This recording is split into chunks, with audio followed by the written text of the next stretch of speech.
आत्माओं, यह जीवन परिवर्तनशील है, परिवर्तन चाहता है।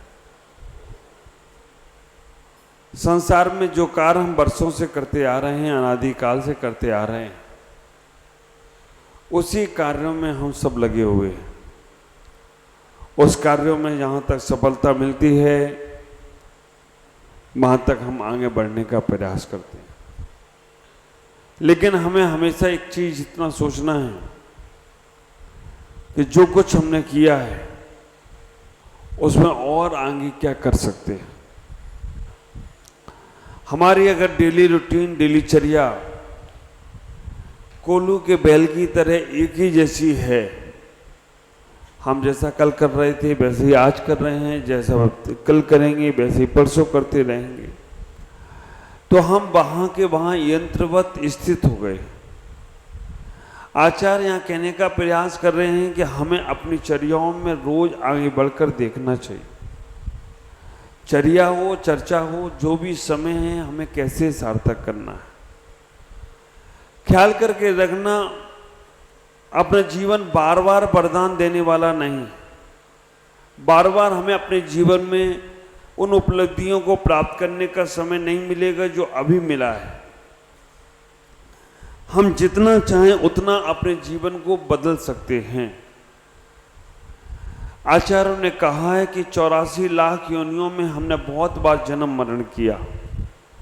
ऐसा नहीं है कि हम एक ही बार भटक कर निकले हों। 84 लाख योनियों में बार बार जन्म मरण लिया है, जन्म मरण किया है। क्योंकि हम निगोद से जब निकलते हैं तो कुछ समय लेकर निकलते हैं।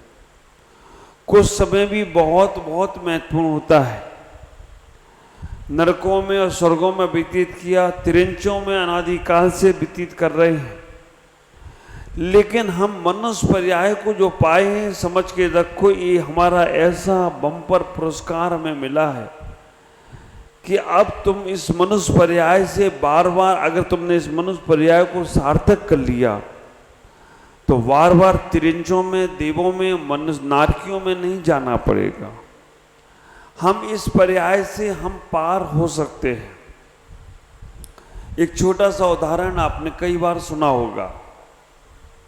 एक महल है, उस महल के अंदर 84 लाख दरवाजे हैं और उस महल के अंदर एक व्यक्ति अंदर है और उस व्यक्ति से कहा गया है कि तुम्हें 84 लाख दरवाजों में से होकर निकलना है। एक दरवाजा खुला है, बस वो दरवाजे से तुम निकल गए तो फिर तुम्हें कभी इस महल में जाना नहीं पड़ेगा। वो व्यक्ति, आंखों में पट्टी बांधी गई, उसके आंखों से उसे दिख नहीं रहा है। वो व्यक्ति हाथों का स्पर्श कर कर कर हर दरवाजे को खटखटाता है, हर दरवाजे को देखता है और हर दरवाजे से निकलते निकलते निकलते निकलते वो 83,99,999 दरवाजे उसने पार कर लिए। जो दरवाजा खुला था बस वहीं से उसे निकलना। उसने इतना धैर्य रखा कि कब आएगा, कब आएगा, कब आएगा, जो दरवाजे से मुझे बाहर जाना है। लेकिन विचार करके रखना, जैसे ही वो दरवाजा आया अचानक उसके पैर में खुजली मचने लगी। अचानक उसकी नाक पर एक मक्खी बैठ गई और जैसे ही पैर में खुजली मचने में लगी और नाक पर मक्खी बैठ गई तो उसने जो दरवाजे दोनों हाथों से हर दरवाजे का स्पर्श कर रहा था, उसने एक हाथ से मक्खी उड़ाई और एक हाथ से पैर की खुजली मचाई। इतने में क्या हुआ? हाँ, दरवाजा पार हो गया। खुला दरवाजा वो था, वो दरवाजे से जैसे ही उसने हाथ हटाया तो आप विचार करके रखना, दरवाजा पार हो गया। और दरवाजा पार होने के बाद, दरवाजा पार हो गया, दरवाजा पार होने के बाद वो व्यक्ति वहीं पर अटका पड़ा रहा, फिर 83 लाख योनियों में भटकता रहा। ख्याल करना, उस व्यक्ति में और हम सब लोगों में कोई अंतर नहीं। वो 83 लाख दरवाजे पार करने के बाद एक दरवाजा मिला है हमें मनुष्य पर्याय का। 83,99,999 दरवाजे पार करने के बाद एक दरवाजा मिला मनुष्य पर्याय का, और उस मनुष्य पर्याय से हमें पार होना है। आप ये नहीं सोचना कि पंचम काल में मुक्ति नहीं है। आप विचार करके रखना, भले ही पंचम काल में द्रव्य मुक्ति ना हो, लेकिन भाव मुक्ति आज भी है। द्रव्य मुक्ति में तो शरीर जाएगा छोड़कर हमें, लेकिन भाव मुक्ति में हमारे राग द्वेष की परिणति से हम बच गए, तो आज भी हमारी भाव मुक्ति से हमें कोई रोक नहीं सकता। आप विचार करके रखना, द्रव्य तो हमारा शरीर है, 8 कर्मों से युक्त है, ये तो हमारा समय जब होगा तब चला ही जाएगा, लेकिन भाव से तो आज भी हम मोक्ष जा सकते हैं। भाव मुक्ति में कहीं कोई दिक्कत नहीं है। पंचम काल और चौथा काल और तीसरा काल में कोई दिक्कत, भाव मुक्ति हम अपने जीवन में बनाने का प्रयास करें। जो हमारे अंदर राग द्वेष की परिणति चलती है, जो हमारे अंदर मोह की परिणति चलती है, जो हमारे अंदर अपने और पराये की परिणति चलती है, जो हमारे अंदर राग द्वेष के माध्यम से हम अपने जीवन को व्यतीत कर रहे हैं, इससे तो हम छुटकारा पाएं, हम इससे भी छुटकारा नहीं पाते। आप विचार करके रखना, आचार्यों ने हम साधुओं को कहा है सामायिक में रहना। हमारा एक चारित्र है, सामायिक चारित्र। 4 प्रकार से सामायिक को समझो। एक सामायिक शिक्षा व्रत है, एक सामायिक प्रतिमा है, एक सामायिक चारित्र है। ये तीनों को अगर हमने समझ लिया तो आप विचार करके रखना, भाव मुक्ति में हम आगे बढ़ना शुरू हो जाएंगे। सामायिक शिक्षा व्रत हमें सुबह शाम पूजा भगवान की कर पाएं या न कर पाएं, स्वाध्याय कर पाएं या न कर पाएं, लेकिन सामायिक जरूर करना। श्वेतांबर समाज में 13पंथी एक समाज है, महाप्रज्वली। आप विचार करके रखना, वहाँ मंदिर में मूर्ति पूजा नहीं है, वहाँ उपाश्रय है। उपाश्रय में हर श्रावक जाकर 1 घड़ी 2 घड़ी 3 घड़ी सामायिक करेगा ही करेगा। रोज नहीं कर पाते तो उन्होंने समय बना लिया कि शनिवार को 8 बजे, कितना भी काम हो, कैसा भी काम हो, 8 से 8:30 हमें उपाश्रय में जाना ही जाना है। उसमें उनकी ऊर्जा, उसमें उनकी एनर्जी प्राप्त होती है। आप विचार करना, आप ये मत सोचना कि महाराज जी कल से लगे पूजा पाठ के निषेध करने में। पूजा पाठ नहीं करना, भगवान का धर्म ध्यान करो, सामयिक करो, ये करो, नहीं। मैं कहना चाहता हूँ, वहीं तक गाड़ी कब तक अटकी रहेगी? कब तक हम अभिषेक पूजा और स्वाध्याय के माध्यम से अपने जीवन को जी रहे हैं? हम सामायिक में करने का प्रयास करें। कल मैंने कहा था, पूजा पाठ स्वाध्याय, पूजा पाठ तुम्हारी नौकरी है, स्वाध्याय ध्यान तुम्हारी मालिकाना है। नौकर नहीं हो तुम, फिर मालिक हो। पूजा पाठ ड्यूटी है, जॉब कर रहे हैं, लेकिन जब हम स्वाध्याय और ध्यान में जाते हैं तो हम मालिक बन जाते हैं, हम व्यापार करते हैं। व्यापार करने वाला कुछ नया नया रोज सोचता है, और नौकरी करने वाला तो बस वहीं तक सीमित रह जाता है। नौकरी करने वाले के दिमाग वहीं तक सीमित रहते, वो ज़्यादा और नहीं सोच सकता है। तो हम अपने जीवन में सामायिक को स्थान दें। सामायिक शिक्षा व्रत 1 घड़ी 24 मिनट भी भगवान के लिए धर्म ध्यान करने के लिए हम बैठने का प्रयास करें। ज़्यादा बाहर नहीं जा पाए तो कोई बात नहीं, अंदर जो तुम्हारे है श्वास, उसको ही देखो। आ रही है श्वास और जा रही है श्वास। आप इस श्वास की कीमत समझते कि नहीं समझते मालूम नहीं। ये संसार में जो चीज़ फ्री है उसकी आदमी को कीमत नहीं। और लेकिन सबसे ज़्यादा महत्वपूर्ण अगर देखा जाए तो वो ही है, जो ऑक्सीजन तुम्हें फ्री मिल रही है। कोरोना के समय में उस ऑक्सीजन की कीमत तुम्हें पता चली थी। 1 सिलेंडर के लिए पूरा घर लग जाता था, लेकिन मिलता नहीं था। खाना बनाने का सिलेंडर मिलना आसान था, लेकिन श्वास लेने वाला सिलेंडर मिलना मुश्किल हो गया था। आप विचार करके रखना, हवा, पानी, प्रकाश, नदी, ये जो प्रकृति में जो मिल रहा है ना, इसकी कीमत नहीं है। आप ख्याल करके रखो, और ये सबसे ज्यादा बहुत महत्वपूर्ण चीजें हैं। नींद नहीं आती ना जिस आदमी को, ऐसी बेचैनी बढ़ती है। अगर किसी आदमी को 15 दिन तक नींद नहीं आई, वो आदमी पागल हो जाएगा।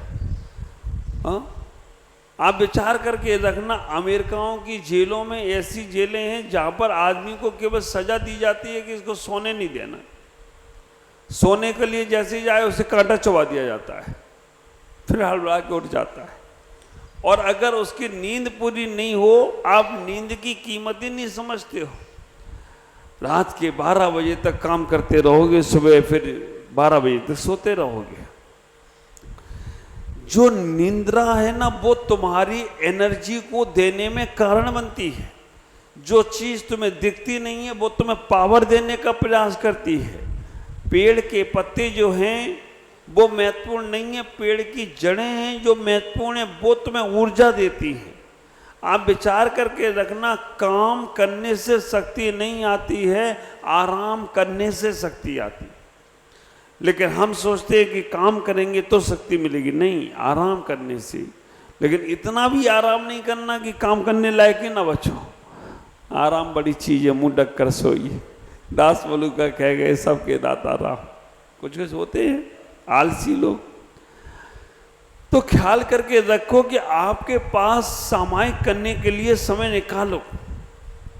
इतने काम, इतने सारा का सारा जीवन है। कहीं पे भी अगर आपके यहाँ मंदिर हो, आपके यहाँ उपास्य हो, आपके यहाँ स्थान धर्म स्थल हो, वहां जाकर 24 मिनट बैठ जाओ। अपने अंदर झांकने का प्रयास करो, अपने अंदर देखने का प्रयास। किसी से मतलब नहीं, आ रही है श्वास, जा रही है, उसे देखो। बस इतना ख्याल करो, सांस आती है तो पेट फूलना चाहिए, क्योंकि हम थैली में सामान डालते हैं तो थैली भरती है, गुब्बारे में हवा भरते हैं तो गुब्बारा फूलता है। लेकिन हम लोगों को सही से श्वास लेना भी नहीं आती। हमारे आचार्य शुभचंद महाराज, जिन्होंने ज्ञानानंद नाम का ग्रंथ लिखा, शुभचंद आचार्य जिनने ज्ञानानंद नाम का ग्रंथ लिखा, उसके अंदर पूरा ध्यान का वर्णन दिया। उसी ध्यान को मैंने इस सिद्धा ध्यान में दिया है। कभी ये पुस्तक मिले तो आप जरूर देखना। इसमें हमने 20 प्रकार की ध्यान की अलग अलग चित्र के साथ हर विधि को बताने का प्रयास किया है कि कैसे हमें ध्यान में जाना है। और आप विचार करके रखना, ध्यान ही आत्मा का बयान करता है कि तुम्हारी आत्मा किस ओर जा रही है। संसार में 1 इंद्रिय से लेकर 5 इंद्रिय तक के सभी जीव ध्यान करते हैं। ऐसा नहीं है कि वो ध्यान नहीं करते, होते हैं उनके ध्यान। 1 इंद्रिय से लेकर 5 इंद्रिय असंगी तक सभी जीवों के आर्त ध्यान और रौद्र ध्यान है। आपके पास मौका है धर्म ध्यान करने का, साधुओं के पास मौका है शुक्ल ध्यान करने का। ध्यान से करना क्या? आप जब अपने मन में विचार बनाएंगे ध्यान सामायिक में जाने से, तो अपने इंटरनल पावर को पहचानना है। तुम्हारे पास कितनी शक्ति है उसका तुम्हें उपयोग करना है, उस शक्ति को समझने का प्रयास करना है। बाहर से तुम्हें शक्ति पता नहीं चलेगी, लेकिन अंदर से तुम्हें शक्ति पता चलेगी। हम 24 मिनट की सामायिक करें। जब सामायिक प्रतिमा ले लें तो हम 3 बार सुबह दोपहर शाम सामायिक करें। और जब सामायिक चारित्र को ले लें तो फिर सामायिक करने की जरूरत ही नहीं है, क्योंकि सामायिक चारित्र वालों के लिए आचार्यों ने कह दिया, समता सर्वभूतेषु संयमा स्वभावना आर्त रोध परित्यागा इति सामायिकम मता। समता सर्वभूतेषु संयमा स्वभावना, आपके अंदर हमेशा समता का भाव रहे, हमेशा संयम का भाव रहे कि कोई जीव की हिंसा ना हो, और आर्त रोध परित्यागा, आर्त ध्यान और रोध ध्यान का त्याग करें। इति सामायिकम मता, 24 घंटे भी आप सामायिक में रह सकते हो। इतना ही विचार करो, इतना ही सोचने का प्रयास करो कि हम अपने जीवन में उस यात्रा को कैसे आगे बढ़ाने का प्रयास करें, कैसे हम अपने जीवन में उस संसार से पार होने का साधन को जुटाने का प्रयास करें। बिजनेसमैन, व्यापारी हमेशा एक नई फैक्ट्री, नए कार को करने का सोचता है। उसी प्रकार से जिनको आत्मकल्याण का भाव है, जिनके मन में ये भाव है कि मुझे भी अपने जीवन को पाना है, संसार में बहुत बार हमने हर कुछ कर लिया, तो हर समय वो एक बात को विचार करता है कि कैसे हम अपने आप को, कैसे हम अपने राग द्वेष के परिणामों को। मेरे गुरुदेव ने मुझे एक आशीर्वाद लिखकर भेजा। आशीर्वाद जन्म दिवस, दीक्षा दिवस कभी भी भेजते हैं गुरुदेव, तो एक बहुत सुंदर सी पंक्ति उसमें लिखकर भेजी। बेटा, हर जन्म में हमने राग द्वेष को कम करने का कारण किया, हर जन्म में मैंने राग द्वेष छोड़ने का प्रयास किया। इस जन्म में ये प्रयास करो कि राग द्वेष के कारण ही समाप्त हो जाए। राग द्वेष के कारण समाप्त हो गए तो फिर हमने जड़ को ही काट दिया, और जड़ कट गई तो फिर वो पत्ते और वो फिर आने वाले नहीं। भाव मोक्ष को हमें करना है तो राग द्वेष को समझें। किन व्यक्तियों से, किन वस्तुओं से, किन क्रियाओं से मुझे राग उत्पन्न हो रहा है और किन से द्वेष उत्पन्न हो रहा है।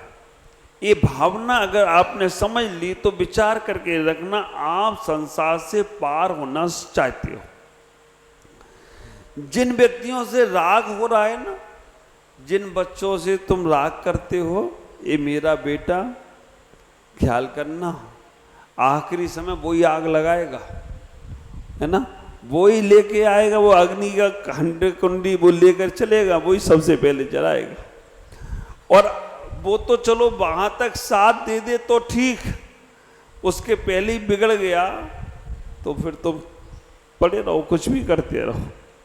ख्याल करो, उस व्यक्ति ने बहुत सोचा मैं पार हो जाऊंगा, लेकिन नाक पे मक्खी बैठी और पैर में खुजली मची, और नाक में मक्खी बैठी और पैर पे खुजली मची तो वो दरवाजा पार हो गया।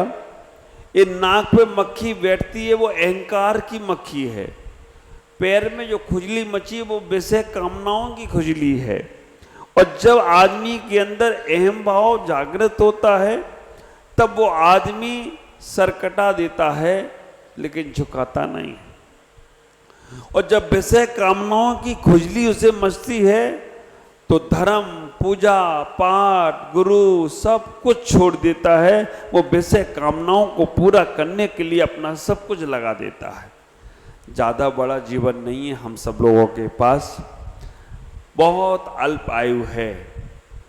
इस छोटी सी अल्प आयु में हम जितना अपने आप को पावरफुल बना सकते हो, जितना अपने आप को समझ सकते हो, जितना अपने जीवन को देख सकते हो, उतना करने का प्रयास करो, तभी तुम्हारा जीवन सार्थक होगा। हम इतना ही समझें कि मनुष्य पर्याय बार बार नहीं मिलेगी।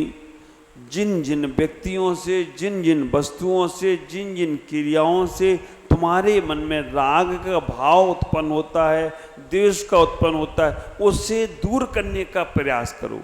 मैं कहना चाहूँगा, अगर आपने वो विचार किया तो मंदिर में जितना पुण्य कमाते हो उससे ज़्यादा पुण्य उस राग द्वेष को छोड़ने से भी प्राप्त हो तो कोई आश्चर्य की बात नहीं होगी। नहीं तो मंदिर में भी राग द्वेष हो जाए तो फिर कहाँ छोड़ोगे। अन्य स्थाने कृतम पापम धर्म स्थाने विमुच्यते, धर्म स्थानम कृतम पापम वज्रलेपो भविष्यते। इसलिए हम अपने जीवन में उन भावों को, परिणामों को निर्मल बनाएं जिससे हमारा कल्याण होगा, आपका जीवन मंगल में बनेगा। इन्हीं पुनीत भावनाओं के साथ मैं अपनी वाणी को विराम देता हूँ। ओम नमः जय गुरु।